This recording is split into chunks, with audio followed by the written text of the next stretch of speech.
Hello, everybody, and welcome to the Possibility Podcast. I'm your host, Mel Schwartz.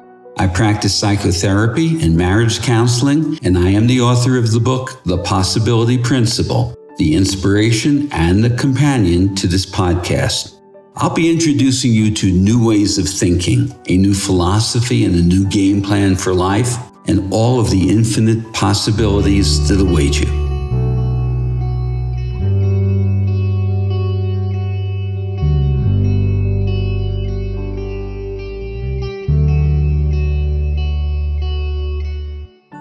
Hello, everybody. I'm going to delve today into really important, essential questions that we tend not to ask each other early in a relationship. These are the fundamental kinds of questions that we need to ask, inquire about, and share to get a sense that we really, truly know each other. As I've referenced before, I'm making up the number is 6. There could be 14 questions. It could be an infinite number of questions. But for today, I've created 6 questions. And each question has a number of different streams and directions that we can head toward as well.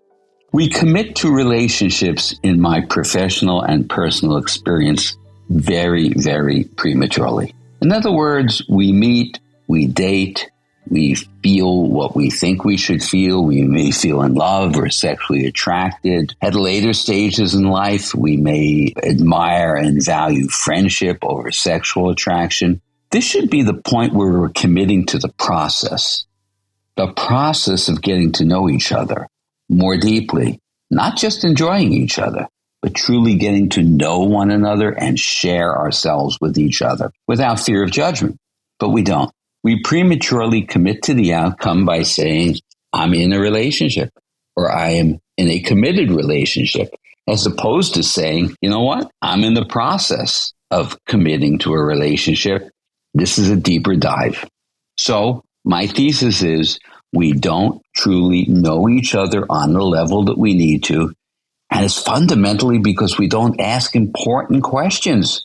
It's astounding to me. I've worked with couples where after many, many years or decades of being in a relationship, coupled, married, each person doesn't know what the other one thinks of death. These are fundamental questions. But let's move into what happens. We become attracted to each other. We may feel in love. Endorphins may start to rage. There's an excitement and there's a high. And sometimes there are yellow flags and we may disregard them because we don't want to break the endorphin high. Now, if we explore those yellow flags, they may turn into red flags and cause us to stop and hesitate, or they may be resolved and yellow may turn into green, but we have to get into the process. Okay, here's question number 1. To ask your partner or your future or potential partner, hey, what was the most humiliating or embarrassing experience you ever had? Would you be comfortable sharing it with me? Red flag, or certainly deep yellow flag, if they are reluctant to share it with you. If they begin to share that embarrassing, humiliating experience, you might explore, how did you handle it? Did you share it with others? Or hide it? Is it something you would have shared with me if I hadn't asked you? And then the person asking the question needs to do the sharing as well. It's not an interrogation. Share your humiliating, shameful, or embarrassing experiences. Have you learned anything from it?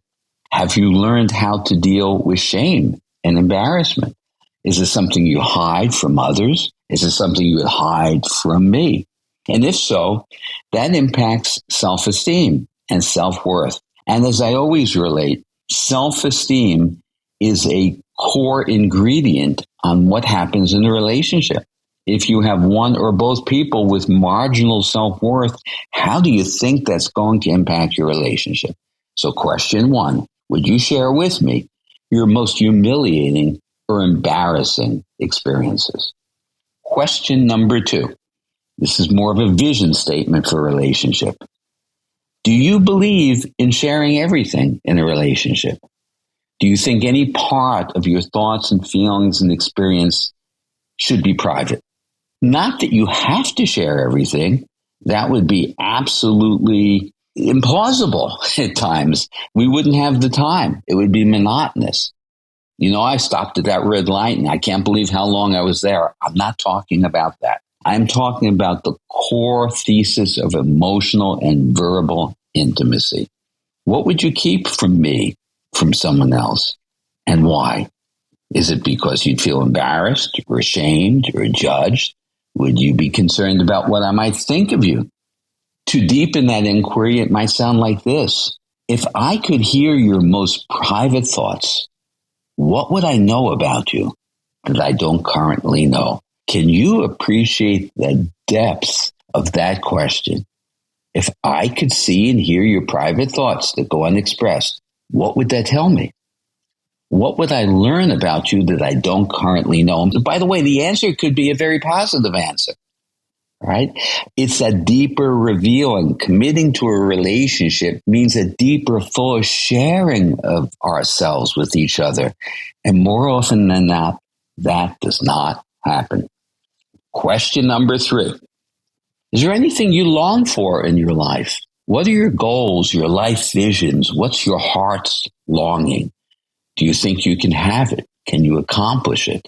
What might get in your way? Tell me your secret, unexpressed visions for your life.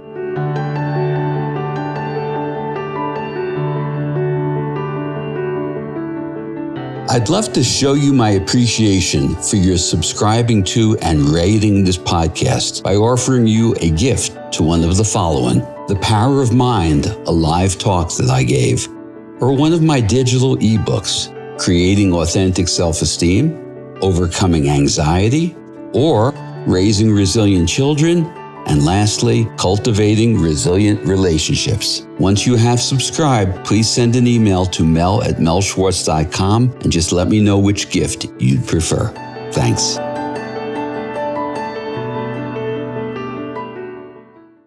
Question number 4. It's about anger. What is your relationship with anger? Your own or others? What do you do when you're feeling angry? How do you process that anger? How do you express it? Do you push it down and subordinate it? If you do, yellow toward red flag, it's going to come out sideways with resentment in some other direction. Do you act with a hair trigger, and the moment you feel angry, do you have a flash of anger? That's reacting. Or do you try to respond? Respond means, hey, when you said that, I noticed I was starting to feel angry. Let me tell you why and what I was feeling. That's a healthy relationship with anger. I notice the anger, I see it, and I try to communicate it in the best way I can. I don't push it down, and I don't explode on you because of it. So that was question number 4.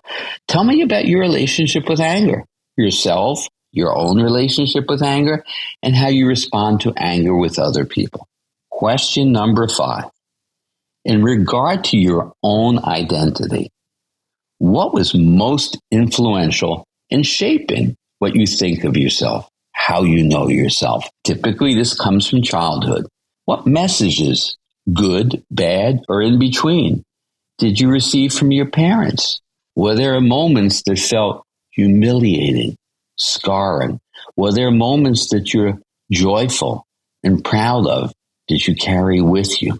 Our identity needs to be known to ourselves and cultivated and share with each other. We're getting into a committed relationship. We're going to become the closest alliance that we possibly can. We can't accomplish this by having our heads hit the pillow at night and having so much that we're not sharing with each other. What were your disappointments in your life? What were your great accomplishments?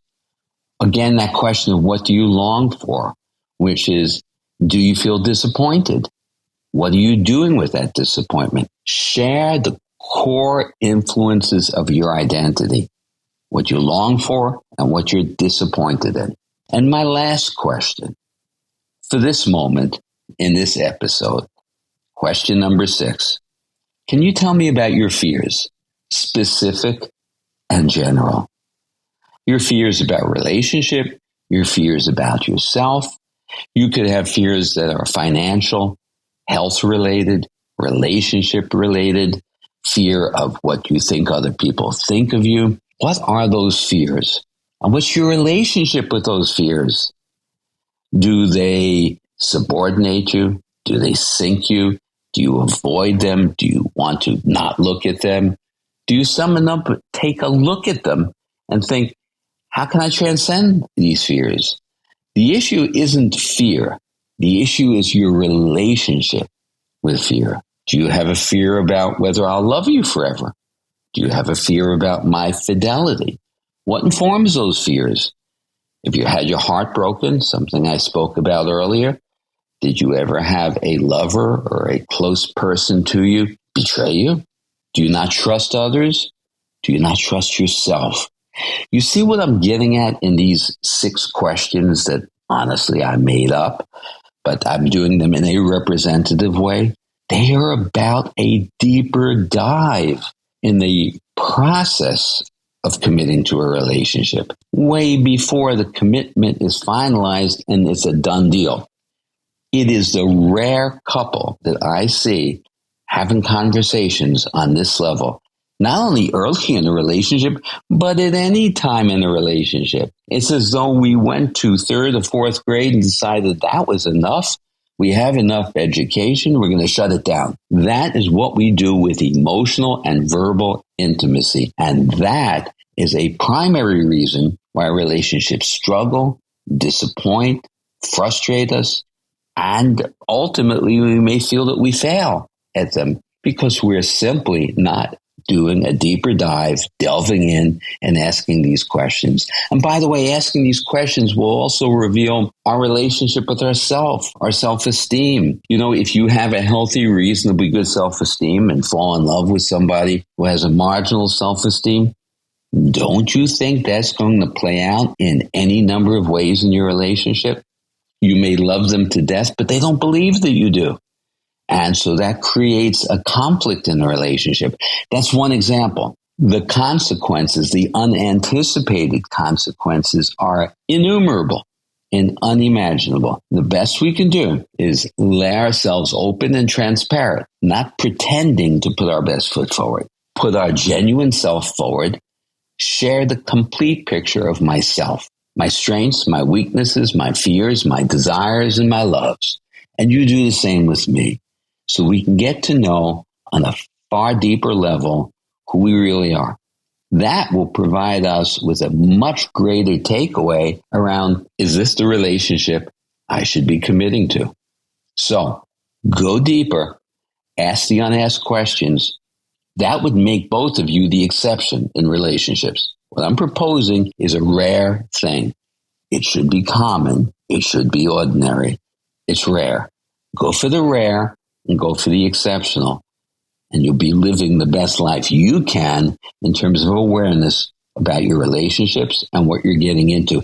And by the way, if you've been in a long-standing relationship, it is not too late to ask these questions. Let's open up the vision of real, genuine intimacy here and stop hiding from each other.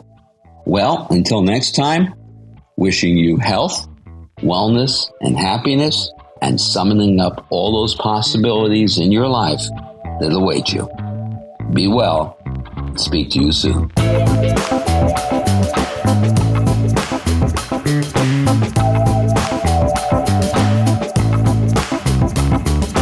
I hope you enjoyed this episode of the Possibility Podcast, and I welcome your feedback on this or any episode. Please send me an email at mel@melschwartz.com or leave a comment in the show notes for this episode at melschwartz.com. If you like what you're hearing, please take a moment to rate and review the show at Apple Podcasts, Spotify, or wherever you get your podcasts. Your reviews really help boost the visibility for the show, and it's a great way for you to show your support. Finally, please make sure to subscribe to the Possibility Podcast wherever you listen to podcasts, and that way you'll never miss an episode. And thanks again, and please remember to always welcome uncertainty into your life as you embrace new possibilities.